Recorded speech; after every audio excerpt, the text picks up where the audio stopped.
Hello everyone, welcome to Elevation. I hope you all are preparing for your IELTS exam and in this video we'll discuss about speaking. So आज की video में हमने discuss करना है कि जो speaking module होता है बेसिकली उसमें क्या क्या होता है, कौन कौन सी चीजें जो आपने ध्यान में रखनी होती है जब आपने अपने एग्जाम के लिए जाना होता है. सो आई होप कि आपने हमारी प्रीवियस वीडियोस भी देखी होंगी रिगार्डिंग अदर मॉड्यूल्स. अगर आपने नहीं देखी मेक श्योर कीजिए कि आप वो वाली वीडियोस भी जरूर चेकआउट कीजिए. ठीक है, चलो. सो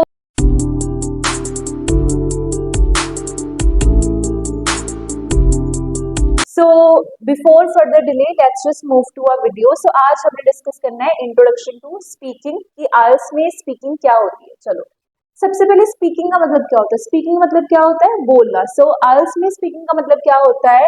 speaking it's a two way communication, ये kind of two way communication या फिर इंटरेक्शन होती है किसके बीच में, एग्जामिनर और कैंडिडेट के बीच में. एग्जामिनर और कैंडिडेट के बीच में कम्युनिकेशन होता है, इंटरेक्शन होती है, इंटरव्यू जिसको बोल सकते हो, जो कि इंग्लिश में ऑब्वियसली होती है. आज का एग्जाम है ना, तो यहाँ पर कम्युनिकेशन दोनों के बीच में होता है. स्पीकिंग जो होती है ये फेस टू फेस भी हो सकती है और ये थ्रू वीडियो कॉल, मतलब आप वीडियो कॉल के थ्रू भी बात कर सकते हो, आप फेस टू फेस भी कर सकते हो.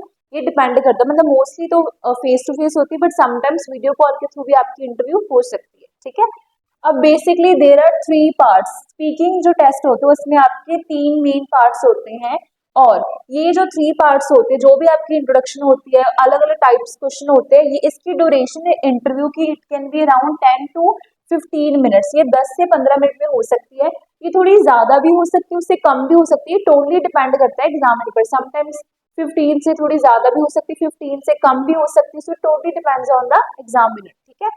सो बेसिकली स्पीकिंग है क्या, it's a to way communication, interaction होती है एग्जामिनर और कैंडिडेट के बीच में. ये फेस टू फेस भी हो सकती है और क्या हो सकती है, वीडियो कॉल के थ्रू भी हो सकती है. इसमें बेसिकली थ्री पार्ट्स होते हैं जिनके बारे में हमने आगे जाके वीडियो में डिस्कस करना है कि थ्री पार्ट्स कौन कौन से होते हैं. राइट. उसके बाद duration of interview can be ये 10 to 15 मिनट्स की हो सकती है, इससे कम भी हो सकती है और इससे ज्यादा भी हो सकती है, बट एवरेज बेसिस पर अगर नॉर्मली तो ये इसी टाइप पर होती है. ठीक है. चलो, अब let's discuss the next part जिसमें हम डिस्कशन करते हैं कि कौन कौन से हमारे पार्ट्स होते हैं. सबसे पहले अगर हम पार्ट्स की बात करें, सबसे पहले हमारा होता है इंट्रोडक्शन पार्ट जिसमें एग्जामिनर इंट्रोड्यूस करते हैं अपने आप को, हमने इंट्रोड्यूस करना होता है एज कैंडिडेट. ठीक है. फिर हमारे पास आता है जनरल पार्ट जिसमें क्या होते हैं, जनरल क्वेश्चन. उसके बाद सेकंड पर हमारा क्या आता है, क्यू कार्ड. ठीक है. क्यू कार्ड क्या होता है ये भी हम आगे फर्दर वीडियो में डिस्कस करेंगे. नेक्स्ट हमारे पास होते हैं follow up question. So basically हमारे पास क्या क्या होता है, इंट्रोडक्शन पहले नॉर्मल आती है, इंट्रोडक्शन के साथ ही वैसे आप इसको कंसिडर कर सकते हो जनरल पार्ट. जनरल पार्ट के बाद हमारा आता है क्यू कार्ड और क्यू कार्ड के बाद हमारे पास क्या होते हैं, फॉलो अप क्वेश्चन. ठीक है. सो ये हमारा स्पीकिंग का पैटर्न, आप इसको देख लो, जो चीज एग्जामिनर आपसे क्वेश्चन आपसे पूछेंगे. ठीक है. चलो, अब सबसे पहले डिस्कस करते हैं इंट्रोडक्शन. जब आप एग्जाम में जाओगे एग्जामिनर आपसे सबसे पहले इंट्रोडक्शन से स्टार्टिंग होगी. अब इंट्रोडक्शन में सबसे पहले एग्जामिनर विल इंट्रोड्यूस हिमसेल्फ और हरसेल्फ. सबसे पहले एग्जामिनर ने अपने आप को इंट्रोड्यूस करना कि दिस इज माय नेम, उनका नेम क्या है, फिर उन्होंने बताना कि वो आपकी इंटरव्यू को कंडक्ट करेंगे. राइट. देन एग्जामिनर ने कैंडिडेट से पूछना, examiner will ask the candidate to introduce himself और हरसेल्फ. फिर एग्जामिनर ने आपको बोलना that you have to introduce yourself, जिसमें आपसे बेसिकली आपका नेम पूछा जाएगा, what's your full name, how may I address you, है ना. तो वहां पर आपको इंट्रोड्यूस करना पड़ेगा. Candidate has to prove his और her identity by showing valid passport, और आपसे आपकी आइडेंटिटी पूछी जाएगी और आपको you have to show your valid passport. जब आपके एग्जाम होगा तो अपने वैलिड पासपोर्ट को शो करना है. ठीक है. नेक्स्ट, जो टेस्ट होता है ये रिकॉर्डेड होता है, मतलब साथ में वो रिकॉर्ड होती है चीज, बट जो एग्जामिनर होता है, examiner decides band score as soon as the test is finish. जैसे ही टेस्ट आपका खत्म हो जाता है एग्जामिनर साथ में आपको बैंड स्कोर, वहां पर जो जितने भी होते हैं आपको उसके बैंड स्कोर मिल जाते हैं. बट ये टेस्ट रिकॉर्डेड होते हैं क्योंकि समटाइम्स अगर बच्चे रीवैल्यूएशन फिल करते हैं ना, तो वहां पर in that case it's important कि उस चीज को रिकॉर्ड किया जाए. तो वहां पर वो चीज रिकॉर्ड होती है, बट आपको ऑन द स्पॉट ही वहां पर क्या मिल जाते हैं, band score. So this is our introduction part. ठीक है. जिसमें बेसिकली आपकी इंट्रोडक्शन होगी. अब हम स्टार्ट करते हैं जनरल पार्ट से. जनरल पार्ट, जनरल का मतलब क्या होता है, जनरली, है ना, जो जनरली नॉर्मली. अब जनरल पार्ट में एग्जामिनर जो हमारा फर्स्ट होता है, examiner will ask candidate general questions. आपसे ना जनरल क्वेश्चन पूछे जाएंगे नॉर्मल कॉमन टॉपिक्स पर, जैसे बहुत सारे टॉपिक्स हो सकते हैं, जैसे होम टाउन के बारे में कि अपने होम टाउन के बारे में बताइए, हॉबीज के बारे में बताइए, इंटरेस्ट के बारे में हो सकते हैं, स्टडी के बारे में, do you like study, are you student, do you work, है ना। तो बेसिक इंट्रोडक्शन से इससे एग्जामिनर को आपका पता लग जाता है कि what kind of person you are. So ये चीज बहुत इंपॉर्टेंट होती है कि आपका जनरल पार्ट बहुत ही अच्छे से प्रेजेंट होना चाहिए, ठीक है। अब duration of general part could be around 4 to 5 minutes हो सकती है, टोटली डिपेंड करता है एग्जामिनर पर। ऐसा कोई कंपल्शन नहीं होती कि सिर्फ इतनी होती है, इससे कम ड्यूरेशन हो सकती है, ज्यादा, but normally you can say कि इतनी हो सकती है, ठीक है।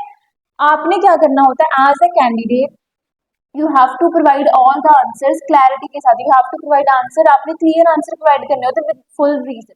जो भी आपका रीजन, जैसे आपसे पूछा गया do you work, I you student, tell me something about your home town, तो जो भी आप चीज एक्सप्लेन कर रहे हो, you have to make sure that your explanation should be relevant, आपकी एक्सप्लेनेशन रेलिवेंट होनी चाहिए, and it should be understandable. आपको वो चीज अंडरस्टैंडेबल आप खुद समझोगे तभी आप उसको समझा पाओगे। So you should be very clear with your answer, ठीक है। So this is our general part जो हमारा होता है, ठीक है। अब सेकंड हमारा आता है क्यू कार्ड। अब क्यू कार्ड जो होता है ये हमारे सेकंड पार्ट का हिस्सा होता है। इस पार्ट में क्या होता है, examiner will give candidate a topic. जो एग्जामिनर होता है आपको ना एक टॉपिक दिया जाएगा, जैसे let's suppose talk about your favourite singer, तो एग्जामिनर ने आपको टॉपिक दिया कि आपने अपने फेवरेट सिंगर के बारे में बताना। सो जो टॉपिक होता है उसको हम क्या बोलते हैं, क्यू कार्ड, ठीक है। उसमें कुछ सर्टेन क्यूज दिए होंगे which you should cover in your Q card, जो आपने अपने क्यू कार्ड में कवर करने हैं। अब आपको क्या मिलेगा, उस टॉपिक को प्रिपेयर करने के लिए 1 minute is given for the preparation of cue card. आपको क्यू कार्ड को प्रिपेयर करने के लिए 1 मिनट का टाइम मिलेगा। उस 1 मिनट में आपने अपने क्यूज जो आपको दिए होते हैं उन सारे क्यूज को कवर कर एक आइडिया फॉर्म करना होता है, ठीक है। उसके बाद हमारा आता है कि देन जो कैंडिडेट होता है he has to speak on the given topic for 2 minutes. जब आपने 1 मिनट में अपना जो टॉपिक है आपने उसको प्रिपेयर कर लिया, फिर आपने उस क्यू कार्ड पर 2 मिनट के लिए क्या करना होता है, स्पीक करना होता है।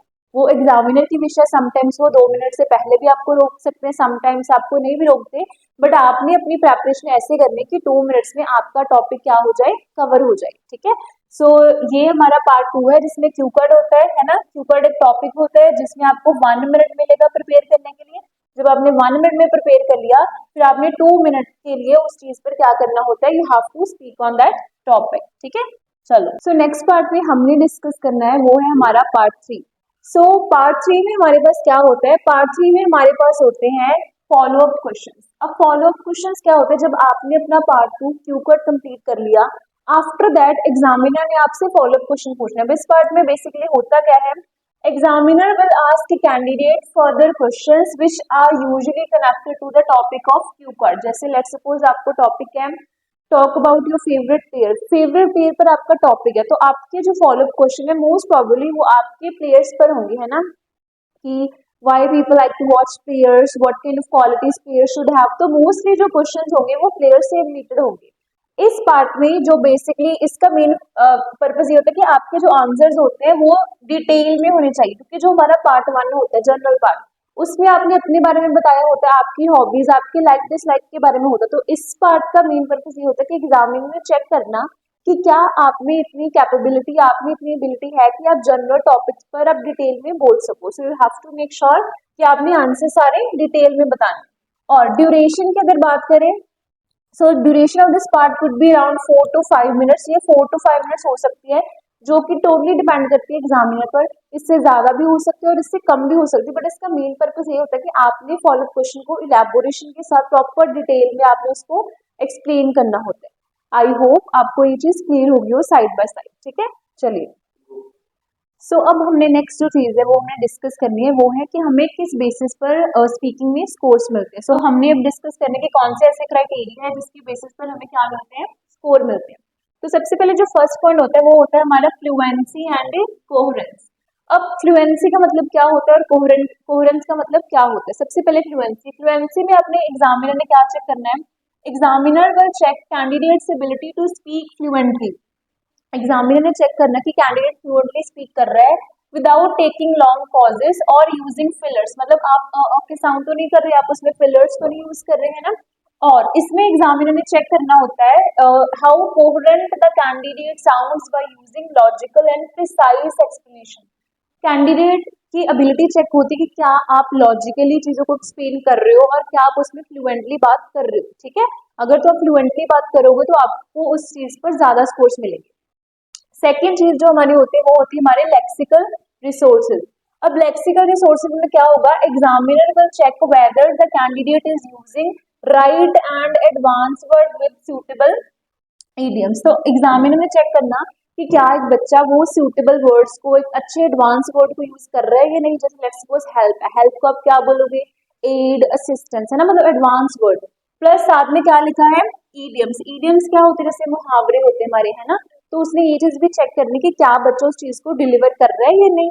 अब उसके बाद जो नेक्स्ट टाइप होती है वो हमारी होती है grammatical range and accuracy. Basically name से पता चलता है कि ग्रामर के साथ कंसर्न्ड है। सो इस पार्ट में candidate sentence should be grammatically correct. इस चीज को चेक करना है कि आपके जो सेंटेंस है वो ग्रामेटिकली करेक्ट होने चाहिए, चाहे वो सिंपल सेंटेंस है, चाहे वो कौन सा सेंटेंस है, कॉम्प्लेक्स सेंटेंस है, आप कैसे भी एक्सप्लेन कर सकते हो, बट वो ग्रामेटिकली करेक्ट होनी चाहिए। उसके बाद हमारी नेक्स्ट जो आता पार्ट वो है हमारा प्रोनाउंसिएशन। अब प्रोनाउंसिएशन में क्या होगा, examiner will check how clearly and correctly candidate can pronounce words with right intonation and word stress. मतलब आप कितनी अच्छे तरीके से इंटोनेशन, टोन, आपकी पिच कैसी है वॉइस की, कहाँ पर आपने वर्ड स्ट्रेस देना, कहाँ पर आपने वर्ड स्ट्रेस नहीं देना। तो ये सब चीजों को प्रॉपरली आपकी प्रोनाउंसिएशन को चेक किया जाता है। सो बेसिकली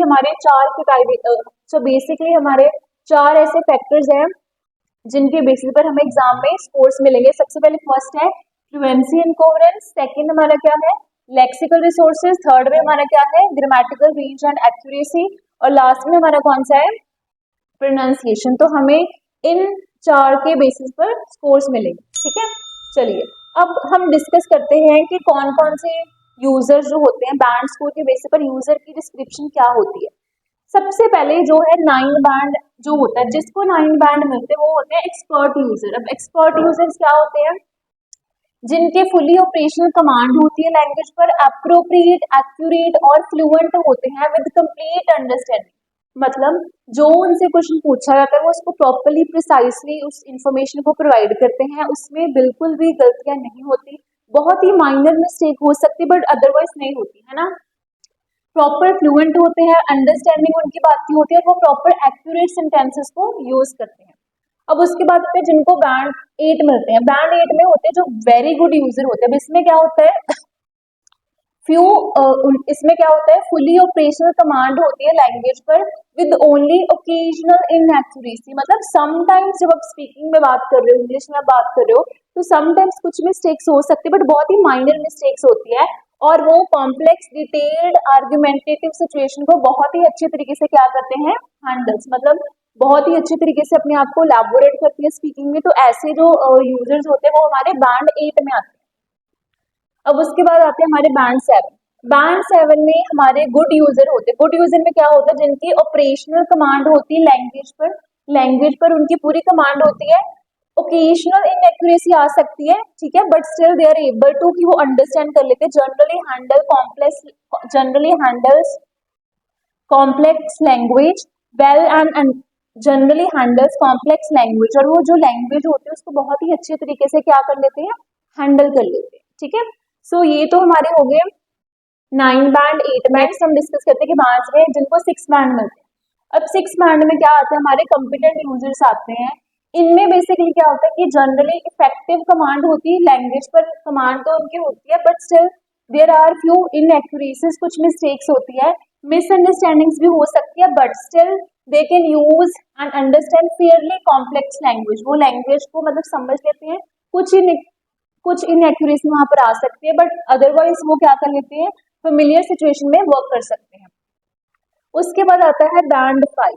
बैंड 5 में हमारा क्या होता है मॉडेस्ट यूजर। मॉडेस्ट यूजर में क्या होता है, जिनकी पार्शियल कमांड होती है लैंग्वेज में, मतलब उनकी फुली कमांड नहीं होती, वो इतने ज्यादा फ्लुएंट नहीं होते, है ना, और वो क्या करते हैं मोस्टली जो सिचुएशन होती है कहते हैं they are likely to make many mistakes, उनकी बहुत ज्यादा मिस्टेक होती है। मिस्टेक्स क्या हो सकती है, वो ग्रामेटिकली गलत बोल सकते हैं, सेंटेंस फॉर्मेशन रॉन्ग हो सकती है, उनके फिलर्स साउंड जिसको हम बोल देते हैं ना, उनके पॉजेज ज्यादा हो सकते हैं, है ना, they might not have more ideas, but they are able to handle basic communication, but basic communication कर सकते, बट इतना एडवांस लेवल का कम्युनिकेशन नहीं होता। उसके बाद हमारे आता है बैंड फोर। बैंड फोर में हमारे पास क्या होते हैं, लिमिटेड यूजर। अब लिमिटेड यूजर में क्या होता है, जिनके पास बेसिक एबिलिटी होती है बट वो बहुत ही लिमिटेड होती है, वो कुछ सिचुएशन, फेमिलियर सिचुएशन पर ही होती है, और उनकी जो होती है फ्रीक्वेंट प्रॉब्लम्स होती है, अंडरस्टैंडिंग में दिक्कत होती है, एक्सप्रेशन में, और ऐसा person is not able to use complex language. जो हमारे फोर बैंड के यूजर्स होते हैं उनकी लैंग्वेज पर कमांड बहुत ही कम होती है, वो कॉम्प्लेक्स सेंटेंस यूज नहीं करते हैं, और उनमें बहुत ही इनएक्यूरेसी ज्यादा होती है। सो अगर आप में ये सब चीजें होंगी then you will get four band score in speaking, ठीक है। तो ये तो हमारे फोर बैंड तक हो गए। उसके बाद हमने जो नेक्स्ट चीज है वो हमने डिस्कस करनी है कि बैंड थ्री। अगर बैंड थ्री है तो उस बैंड थ्री कब मिलेंगे, जिसमें क्या होता है, जो एक्सट्रीमली लिमिटेड यूजर है, जो बहुत ही कम यूज कर पाते हैं लैंग्वेज का, conveys and understands only general meaning in very familiar situation, जो सिर्फ कुछ ही सिचुएशन में इंफॉर्मेशन को फाइंड कर पाएंगे, and frequent breakdowns in communication अक्सर। फ्रीक्वेंट ब्रेकडाउन्स मतलब जब वो कम्युनिकेट कर रही हैं उनमें फ्लुएंसी की कमी हो सकती है, वो पॉजेज ज्यादा लेंगे, है ना, तो मतलब कम्युनिकेशन स्मूथ नहीं होगा, उनके पास नॉलेज या फिर स्पीकिंग में जो इंग्लिश की उनकी नॉलेज है बहुत ही लिमिटेड होगी, राइट। अब उसके बाद हमारे पास आता है बैंड टू। अब बैंड टू में हमारे पास आते हैं इंटरमिटेंट यूजर। अब ऐसे यूजर कौन से होते हैं, no real communication is possible except for the most basic information using isolated words. कहते हैं ऐसे यूजर वो होते हैं जिनके पास बहुत ही कम नॉलेज होती है। आइसोलेटेड वर्ड्स मतलब वो सिर्फ कुछ ही वर्ड्स, जो कुछ बेसिक से वर्ड कोई भी बोल सकता है, वो सिर्फ उन्हीं वर्ड्स को यूज कर सकते हैं, और उनके पास they have great difficulty understanding spoken and written English. तो उनको स्पीकिंग बोलने में बहुत ज्यादा दिक्कत आती है। तो ये सब जो मिस्टेक्स है वो करते हैं, दैट्स व्हाई उनके इतने कम स्कोर्स आते हैं। उसके बाद हमारा आता है बैंड वन। बैंड वन क्या होता है, नॉन यूजर, जिसमें क्या होता है एसेंशियली जिनकी no ability to use the language beyond possibly a few isolated word, जो सिर्फ कुछ वर्ड्स के अलावा बोल ही नहीं सकते, मतलब बिल्कुल दे आर लाइक बहुत ही कम बोलते हैं ना। तो ऐसे यूजर्स को जो हमारे होते हैं वो बैंड डिस्क्रिप्शन वन में आते हैं। अब लास्ट में है जब आपके पास कोई बैंड ही नहीं मिलता। इसमें ये तभी होता है जब आपने डिड नॉट अटेम्प्ट द, जब एग्जाम, जब ये तभी होता है जब जो कैंडिडेट होता है उसने टेस्ट को अटेम्प्ट ही नहीं किया। ऐसा नहीं होता कि आपने टेस्ट अटेम्प्ट किया, आपने कुछ बोला, आपको बैंड स्कोर नहीं मिली, नहीं, अगर आपने अटेम्प्ट नहीं किया तब आपको बैंड वहां पर नहीं मिलेंगे, बट बाकी केसेस में आपकी एबिलिटीज के अकॉर्डिंग आपको बैंड स्कोर मिल जाएंगे। सो आई होप आपको ये चीज क्लियर होगी हो। चलिए अब नेक्स्ट हमने डिस्कस करने हैं, ये तो चलो हमारी बेसिक इंट्रोडक्शन थी। अब हमने डिस्कस करना है कि जब आप स्पीकिंग का टेस्ट देने जाओगे, जब आपका एग्जाम होगा, तो एग्जाम की प्रेपरेशन के लिए एग्जाम वाले दिन आपने कौन कौन सी चीजों का ध्यान रखना। अब सबसे पहले है डूज ऑफ स्पीकिंग, कि जब आप स्पीकिंग टेस्ट के लिए जाओगे तो कौन सी चीजों का ध्यान रखना। सबसे पहले क्या है, candidate should do practice of speaking on daily basis before appearing for exam. Exam आप अपना देने से पहले you have to make sure कि आपने प्रॉपर फुल प्रेपरेशन उसकी करनी है। प्रेपरेशन के बाद जब आप एग्जाम वाले दिन जाओगे, candidate must bring valid passport. आपके पास इंटरव्यू के लिए आपका वैलिड पासपोर्ट होना चाहिए, and candidate should be at the venue 30 to 40 minutes before the mentioned time. जैसे जितना भी आपको टाइम मेंशन है आपकी वेन्यू पर, आपको आपको क्या करना चाहिए, at least you should reach before 30 to 40 minutes, ठीक है। आप क्या कर सकते हो, आपको 30 to 40 मिनट्स वहां पर पहुंचना चाहिए ताकि आप ज्यादा वहां पर पैनिक ना हो जाए, है ना। During exam candidate should give precise answer with required explanation. आपको लॉजिकली आंसर देना, जो चीज आपसे पूछेगी आपने उसी का आंसर देना। जैसे डू यू लाइक शॉपिंग, अगर आपको शॉपिंग पसंद है तो आप रीजन बताओगे, yes I like shopping because, अपना रीजन बता दो। वहां पर आप ये नहीं बताओगे कि मैं I like to do shopping on various occasion, वो बाद में ऐड करोगे एडिशनल, बट पहले आप रीजन क्लैरिफाई करोगे, है ना। सो इस चीज का आपने ध्यान रखना। If any question is not clear, अगर लेट सपोज आपको एक क्वेश्चन पूछा आपको क्लियर नहीं हुआ, ask examiner again rather than giving wrong answer. बहुत सारे कैंडिडेट्स हैं, स्टूडेंट्स हैं, ये मिस्टेक करते हैं। लेट सपोज आपसे कोई क्वेश्चन पूछा गया बट आपको वो चीज समझ नहीं लगी या फिर आपको you are having any sort of difficulty, तो उस केस में अगर आपको क्लियर नहीं है तो आप एग्जामिनर को दोबारा पूछ सकते हो। ऐसा भी नहीं कि बार बार पूछना, बट आप उससे पूछ सकते हो, बट आपने गलत आंसर नहीं करना, क्योंकि अगर आप गलत आंसर करोगे तो उसका एक नेगेटिव इम्पैक्ट पड़ेगा। ठीक है, उसके बाद candidate should be confident, most important, and should wear formal और अप्रोप्रिएट क्लोथ। जब आप इंटरव्यू के लिए जाओगे सबसे इंपॉर्टेंट चीज तो ये कि आपने कॉन्फिडेंटली वहां पर स्पीक करना है ना, जो भी आपका पॉइंट ऑफ व्यू है, आपका उसमें ओपिनियन है, आपने कॉन्फिडेंटली उस चीज को वहां पर एलाबोरेट करना है। ठीक है, और आपके क्लोथ्स जो है वो फॉर्मल होने चाहिए। ठीक है, चलिए अब कुछ मिस्टेक्स है जो आपने नहीं करनी है जब आप स्पीकिंग के लिए जाएंगे। अब कुछ मिस्टेक्स है आपने जो नहीं करनी है जब आप स्पीकिंग के लिए जाएंगे। डोंट्स ऑफ स्पीकिंग, सबसे पहले कि डोंट बी लेट। जब आपका एग्जाम है, सेम बच्चे, आपने इस चीज का ध्यान रखना कि आपने लेट नहीं होना है ना, क्योंकि जब आप लेट जाते हो आप पैनिक हो जाते हो। तो इस चीज का ध्यान रखो कि कभी भी आपने लेट नहीं होना है। Don't gate nervous during the exam, exam में ना नर्वस नहीं होना, जितना भी आपको आता है अपने अपने तरफ से 100% कॉन्फिडेंटली स्पीक करना। सो उसके लिए आपने नर्वस नहीं होना है। Don't memorise answers in speaking, ये सबसे इंपॉर्टेंट चीज है और सबसे बड़ी मिस्टेक है जो बच्चे करते हैं। बच्चे क्या करते हैं, लेट्स सपोज क्यू कार्ड अगर वो पढ़ते हैं, वो ना क्यू कार्ड को रट्टे लगा, वो क्यू कार्ड को ना मेमोराइज करना शुरू कर देते हैं, मतलब उस चीज की बार बार उसको मेमोराइज करते हैं, बट वो चीज नेचुरली साउंड नहीं करती। सो आपने क्या करना है, you have to make sure that you should be very natural, आपने नेचुरली स्पीक करना, आपने उसको मेमोराइज नहीं करना वर्ड्स। ठीक है, don't use too don't use too uncommon and difficult words which might not be suitable as per the demand of the question। मतलब ऐसा नहीं कि आपने बहुत ही डिफिकल्ट वर्ड यूज करने, बट आपको पता ही ना हो कि वर्ड की सूटेबल यूसेज, वर्ड का सूटेबल यूसेज कहाँ पर है। So you have to make sure कि जो भी आप वर्ड्स अपने यूज करोगे वो क्वेश्चन की डिमांड के अकॉर्डिंग सूटेबल होने चाहिए। ठीक है, don't get stuck at any question, stuck नहीं होना किसी क्वेश्चन पर, है ना। अपने तरफ से कोशिश करो, जो भी आपको आंसर लगता है, यस में आंसर लगता है, नो में, जो भी आपका पॉइंट ऑफ व्यू, क्योंकि जब आप स्टक होते हो तो फिर आप पूरी अपनी इंटरव्यू खराब कर लोगे, है ना। तो जो भी अपना पॉइंट ऑफ व्यू आपने उसको इलेबोरेट करना है। उसके बाद नेक्स्ट चीज है, डोंट डू सेल्फ करेक्शन। किसी भी स्टूडेंट ने सेल्फ करेक्शन नहीं करनी।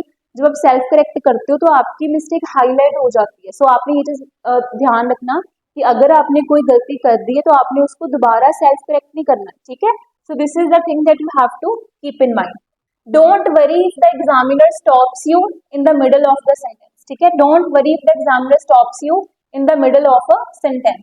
अगर सेंटेंस के मिडल में एग्जामिनर ने आपको स्टॉप कर दिया, सो इसमें कोई घबराने वाली बात नहीं होती। समटाइम जैसे लेट्स सपोज आप पार्ट वन की क्वेश्चन, जनरल क्वेश्चन सुना रहे हो या फिर आप क्यू कार्ड सुना रहे हो, तो बीच में ना वो एग्जामिनर जो होते हैं वो स्टूडेंट को रोक देते। तो आपने इस चीज का ध्यान रखना कि अगर आपको रोक दिया तो आपने वहां पर पैनिक नहीं होना, वहां पर आपने नर्वस नहीं होना।